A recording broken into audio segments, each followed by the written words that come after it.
sa bahay ni Marcos Jr. mismo. Sa Forbes Park, milyon-milyon ng pera na binigay sa mga opisyales, sa mga congressman, senador, tumanggap ng pera na pinaghirapan ng ating mga kababayan. So, kailangan mapagmasid na tayo, magkaisa po tayo para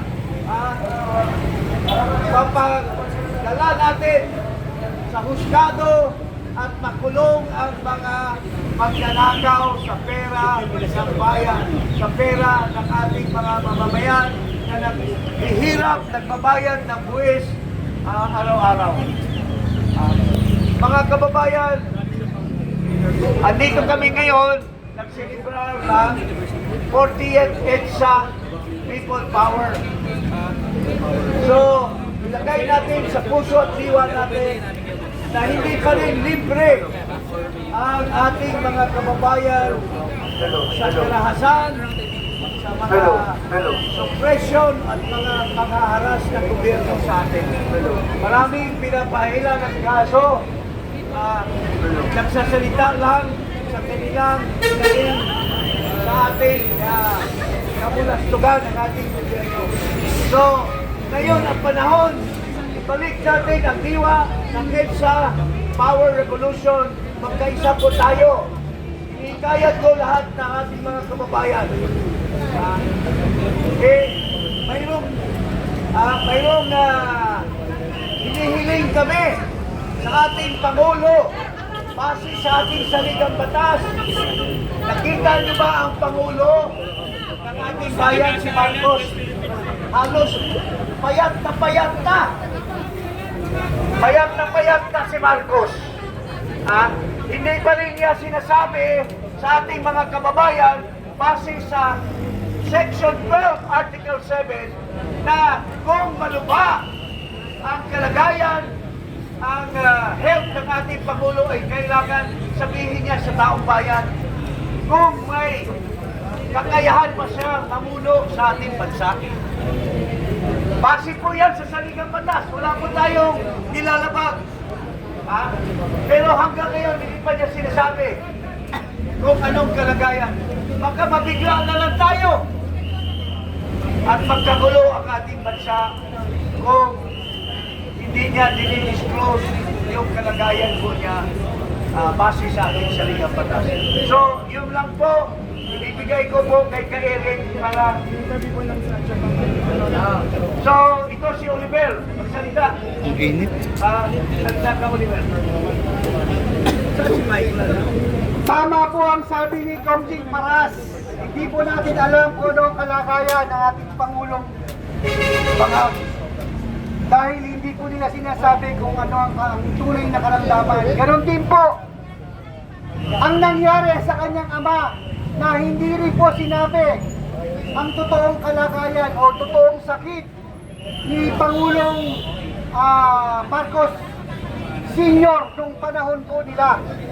Kaya nga po sinasabi natin, the history will be repeated. Ibig sabihin po, nangyayari po ang nangyari ng ginawa ng tatay niya at ginawa po ng kanyang anak. Unti mo sa pagnanakaw. Ayan, kayo po, mulatang ating mga mata kung ganong kalaki na ang nawawala sa kabanang bayan. Ano po ba ang kalagayan ng Pilipinas sa panahon ngayon? Pilit po nilang sinasalba at pinapakita sa taong bayan na tayo ay may pag-asa pa. May pag-asa pa po tayo? Meron. Wala na tayo dahil tayo ay palubog na. Ayan po, pinapakita na ng mga media po sa ibang bansa na hindi na po natin kaya. Ang dollar, napakataas na. Yung bigas, magkano na po ngayon? 57, 58, halos $1. Oh, 60 na po. Nasa na po ang 20 pesos na bigas na sinasabi niya at nag-alat pa po siya ng budget. Pero ano nangyari? Wala. Lahat po ng sinasabi ni Pangulong BBM ay kasinungalingan. Pero lahat po tayo nagsasabi ng katotohanan. Lahat po tayo ay binabaliwala at binabaliktad.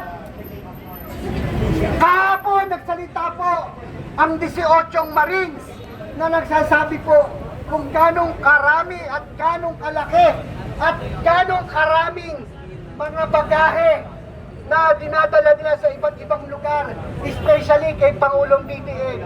Ilang bilyon po yun. So, lumalabas po talaga trilyon ang nawawala sa mamamayang Pilipino. Ngayon, nasa na po si Juan de la Cruz na gustong makapag-aral ng libre ang kanyang anak. Libreng pag-aaral, libreng hospital, libreng panganganak. Kayang-kaya ng gobyerno kung gugustuhin.